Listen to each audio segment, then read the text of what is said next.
제주시 애월읍 애월리, 일주도로 남쪽 가오름과 고뇌봉 오름 사이 범접할 수 없는 절대동산이 존재한다. 그곳은 가파른 절벽과 굴곡이 난무한다. 우린 이런 곳을 절벽강산이라 부른다. 엥? 정막강산이 아니고? 정막강산은 고요 속에 잠긴 듯한 꽤 쓸쓸한 느낌이라 왠지 좀 구린다. 절벽강산으로 하자. 오케이? 여하튼 오늘 이 세상의 모든 것을 내 발 아래 두는 황홀한 경험을 해보도록 하자. 쫄깃쫄깃하고 촉촉한 발 아래의 느낌을 즐겨보도록 하자. 지목 및 면적 모두 4개의 필지로 구성되어 있다. 그중 3개 필지의 지목은 과수원, 1개 필지의 지목은 도로이다. 과수원 1269제곱미터 384평, 과수원 5236제곱미터 1584평, 과수원 1736제곱미터 525평, 도로 면적의 2분의 1 지분인 339제곱미터 102평을 포함한다. 이렇게 총 4개 필지의 면적은 도로 지분을 포함하면 8580제곱미터 2595평이 되고, 이 중 도로 지분을 제외하면 8241제곱미터 2493평이 된다. 그래서 어쨌다고? 왜 도로 지분을 포함한 면적과 뺀 면적을 구분했을까? 지금부터 잘 듣기를 바란다. 구분을 한 이유는 도로 지분을 제외한 8241제곱미터 2494평에 대해서만 값을 매겨 매매 금액을 정할 것이기 때문이다. 도로 지분 339제곱미터 102평은 그냥 공짜로 준다는 것이다. 도로 지분에 대해선 값을 받지 않겠다는 것 개꿀이다. 좋아, 그럼 우리가 공짜를 바라는 사람들도 아니지만 할 수 없지 뭐. 오케이, 꼭 할 수 없이 받는 거다. 알고 있어라.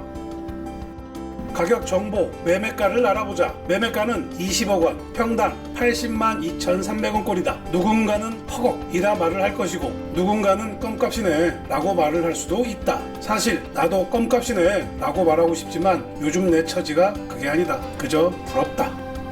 과거 니침에는 근처에 또 다른 땅을 소개하고 거래를 완성시킨 적이 있다. 사실 반경을 좀 더 키운다면 졸라 많은 거래 계약을 완성했다. 지금 우리 땅의 가격은 모두 그때와 동일하거나 저렴하다. 결코 비싸게 나온 땅이 아니라는 것. 사실 오늘 우리 땅은 이렇게 가격만으로 그 가치를 따지고 구매할지 말지의 당락을 결정하기엔 좀 무리가 있다. 적어도 오늘만큼은 가격으로 가치를 판단하지 말고 좀 더 다른 시선으로 바라보자.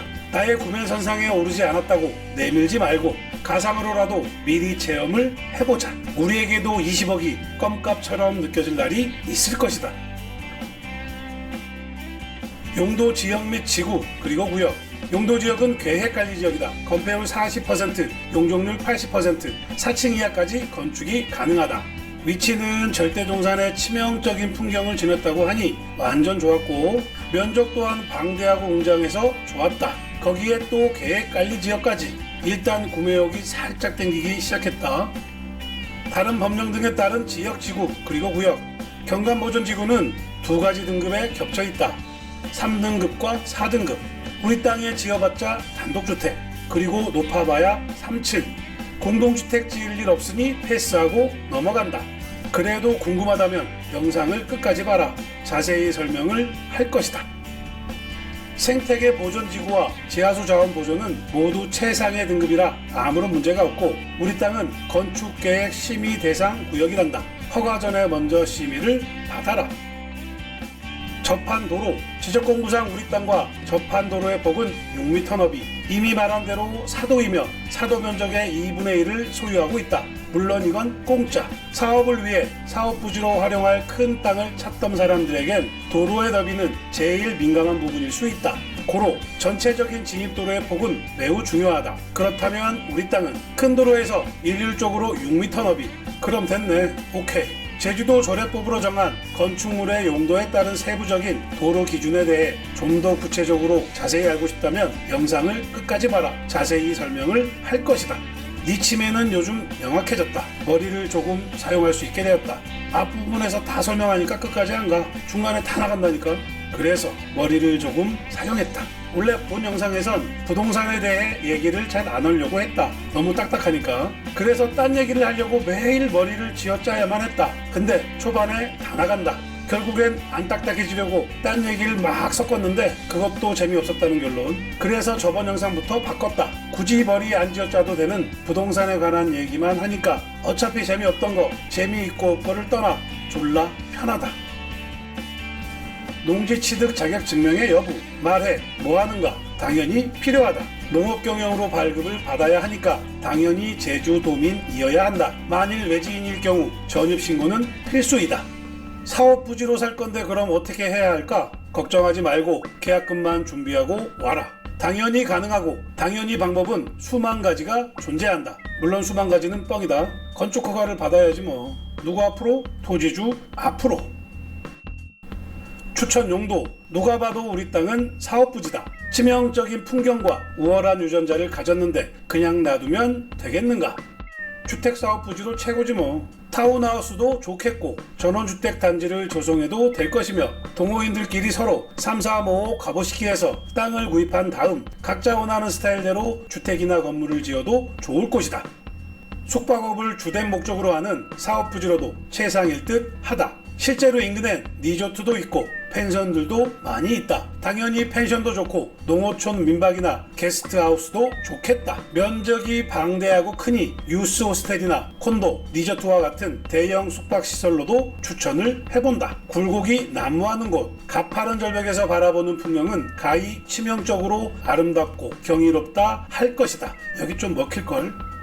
꼭 건물을 지어야만 사업부지가 아니다. 땅으로 그냥 팔아먹어도 된다. 물론 그냥 팔지 말고 택지를 조성해서 판매를 해야 할 것이다. 분할이 안 되니까. 어차피 매한가지지만 대지 조성 사업이나 전원주택지로 개별 필지를 나눠 판매를 한다면 큰 땅을 선호하지 않는 조그만한 집 짓기용 땅을 찾는 사람에게는 희소식이 될 것이다. 여기 좀 먹힐걸. 창고와 같은 시설물이 들어서는 물류단지와 같은 신속 정확 신뢰를 바탕으로 하는 사업부지로도 발상의 전환을 해보는 것도 좋겠다. 몇 년만 버텨라. 봄날은 내게 꼭 찾아온다. 지금은 여름이니까 가을이 지나고 겨울이 온 다음에 봄은 꼭 오겠지. 그렇지. 맞잖아. 봄은 꼭 오잖아. 순백의 맑고 투명하고 순수한 투자용 부지나 향후 어떻게 변할지 모르는 우리네 인생사. 그때를 위해 비축해 놓을 땅도 필요할 때가 왔다. 이번 생은 땅과 인연이 없었다면 다음 생에선 가능할지도. 토지의 생긴 모양은 이렇다. 뭘 담고 무엇을 의미하는지 살펴볼 필요가 있다. 땅의 판매를 목적으로 한다면 잘 쪼개지겠는지 볼 것이고, 건축물을 짓는 것을 목적으로 한다면 건물이 몇 개나 잘 앉혀지겠는지 볼 것이다. 근데 네 침에는 그게 안 보인다. 그냥 사도의 모양까지 넣으니 건축만이 보일 뿐이다. 진짜 비슷한데 이거. 오. 지금부터 세상 모든 걸 내 발 아래 두는 경험을 하게 된다면 누구나 황홀할 것이다. 다시 한번 공간의 지배자가 되어보도록 한다. 출발.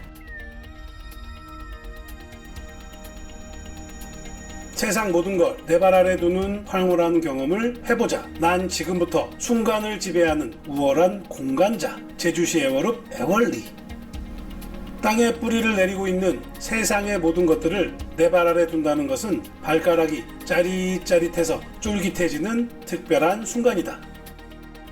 애월읍 애월리에 있는 우리 땅은 우월한 공간이라 정의할 수 있는 곳에 있다. 당신이 사업자이던 개인이던 관계없이 이미 시작부터 남들과는 다른 우월함을 지니고 출발을 할 수 있다. 고내봉 오름과 과오름 사이의 공간은 약 1.15km. 그 공간에서 애호랑이 있는 바다까지는 마치 산과 산 사이에 깊숙이 패어들어간 협곡과 같다. 가파른 경사도가 존재하고 극단적인 오름과 내림이 반복되는 지형의 형태를 띠고 있다. 당연히 이런 곳의 가장 높은 자리는 확 트인 시야에서 자유로울 수밖에 없다. 고내봉 오름과 가오름 사이의 공간 약 1.15km에는 극단적으로 치명적인 풍경을 볼 수밖에 없다. 이곳에선 시야에 들어오는 모든 것을 내 발 아래 둘 수 있다. 꼭 우리 땅이 위치한 이곳이 아니더라도 1.15km 안에 있는 땅이라면 재지 말고 무조건 구입을 해도 좋을 것이다. 그곳은 모두 경치가 지나치게 아름답다. 무조건 해라. 실제로 1.15km 반경은 전원주택지로 숙박시설 부지로 또는 갖가지 용도의 땅으로 인기가 상당하며 물건도 그리 많이 나오지 않는 곳이다. 그러니 눈에 보이면 무조건 계약금부터 질러라. 우리 땅 인근에 절대 지존이라 말하는 동산진고, 가파른 절벽은 낭떠러지와 같은 굴곡이 난무한다. 뭐야, 사람 살 곳이란 거냐 뭐냐. 절대 아니지. 졸라 좋지. 가파른 절벽과 낭떠러지 그리고 굴곡이 난무하는 지형을 이루고 있지만 그런 곳에도 안정적으로 동산진 곳은 존재한다. 원래 절벽 위의 땅은 평평하기 마련. 영화 같은 것을 봐도 쉽게 확인이 가능하다. 평평한 곳을 주인공이 막 도망가다가 갑자기 절벽이 나와 떨어지잖아. 맞지? 극단적인 절벽과 평지는 상호 비례한다. 쉽게 말해 절벽 위에 있는 땅은 경치 좋은 평지로 살기에 좋다. 이렇게 남들보다 높은 절벽 위에 동산진 곳을 차지하고 있다는 것은 우월한 공간을 이미 확보해 놓은 것과 같다. 오케이? 우리 땅은 국제다해도시 특별법상 경관보존지구 3등급과 4등급에 걸쳐 있다 했다. 5등급이 제일 좋은 거라면 3등급과 4등급의 차이는 뭘까? 경관보존지구 3등급과 4등급의 차이는 건축물의 높이에 있다. 3등급은 3층 이하 12m로 건축물의 높이를 제한하고 4등급은 15m 이하로 제한을 한다. 그럼 3등급에 저촉된 부분은 3층까지만 지을 수 있고 4등급에 저촉된 부분은 계획관리 지역에서의 원래의 용적률인 4층까지 지을 수 있다는 것. 우리 땅의 약 40%는 4등급에 해당하고 약 60%는 3등급에 해당하게 된다. 사업을 위해 사업부지로 활용할 큰 땅을 찾던 사람이라면 도로의 너비는 제일 민감한 부분일 수 있다. 건축물의 용도에 따른 세부적인 도로 기준이 있기 때문에 전체적인 진입도로의 폭은 매우 중요하다. 지금부터 우리 땅까지 진입하는 전체적인 도로의 너비에 대해 자세히 살펴본다. 큰 도로에서 약 250m를 진입한다. 소유하고 있는 사도를 제외하고도 모두 6m 폭으로 균일하다. 근데 조금 좁은 부분이 보인다. 너비가 약 5.8m 정도 나오는 것 같다. 그러면 잘못되는 건가? 아니다. 도로의 너비 적용 기준을 보면 도로의 너비 기준은 사실상 도로의 너비와 지적상 도로의 너비를 충족해야 한다 라고 되어 있지만 단을 달고 쉼표를 찍었다. 단 도로 연장의 10% 범위에서 그 도로의 너비가 도로 기준 너비의 10%를 미달하는 경우는 예외로 인정한다 라고 되어 있다. 그럼 됐네. 오케이. 우리 땅에 단독주택 10채 이상은 당연히 들어가야 할 것이다. 그럼 6m 폭의 너비는 몇 가구까지 가능한지 건축물의 용도 등에 따른 도로 기준을 살펴보자. 읍면 지역의 경우 10가구 이상 30가구 미만일 경우 너비 6m 이상 도로에 접하면 된다 라고 되어 있네. 그럼 가능하네. 그럼 됐네. 오케이. 오늘은 상품의 가격을 보는 것이 아니라 위치나 조건 그리고 면적과 상품의 품질 등을 따져 사업성이 나올 것인가 안 나올 것인가를 따져봐야 한다. 정확하게 짚어준다면 이런 모든 조건에 부합하는 땅은 쉽게 잘 안 나온다. 그걸 중요한 키포인트로 두고 다시 한번 깊게 들어가자. 20억이 갑자기 껌값처럼 느껴지면 곤란하니 미리 가상 체험을 해보기로 했다. 시작한다. 이제부터 우린 무언가를 구상 중에 있는 사업자이다. 사업자 부캐 장착. 무언가를 구상 중에 있는 내가 땅을 찾는다. 가장 첫 번째로 고려해야 할 사항과 가장 마지막에 고려하는 사항이 무엇일 것 같은가? 위치, 도로의 너비, 면적, 용도 지역 및 지구, 그 다음에 가격이다. 예를 들면 에어르베에 있는 6m 폭 이상 도로에 접해 있는 2,000평 이상 계획관리 지역 안에 있는 땅. 사업자의 입장에선 이렇게 땅을 찾는다. 그리고 마지막에 가격을 가지고 고민한다. 그렇게 가격까지 모든 조건이 언저리에 오면 구체적인 위치, 기반시설의 유무, 조망공과 주변 인프라로 결정의 바로 전 단계에 이른다. 그럼 결정적인 순간 마지막으로 따져야 할 건 뭐? 모든 조건에 부합했으니 토지 모양을 고려한 도면을 앉혀봐야 한다. 몇 개 앉혀지는지 봐야지. 그래야 사업성이 있는지 없는지 알지. 모든 조건에 부합하면 뭐 하는가? 결국엔 사업성이 없으면 잘못되는 거다. 이렇게 모든 조건에 맞는 땅이 있다면 결정을 하는 거다. 이때 절대 가격을 가지고 운운하지는 않는다. 왜? 사업성이 그보다 더 위에 있으니까. 앞으론 내 구면선상에 들지 않았다고 배제하지 말고 나도 언젠가 20억이 껌값이 될지 모르니 항상 사업자의 입장까지 고려해서 땅을 보도록 하자. 그럼 된다. 그럼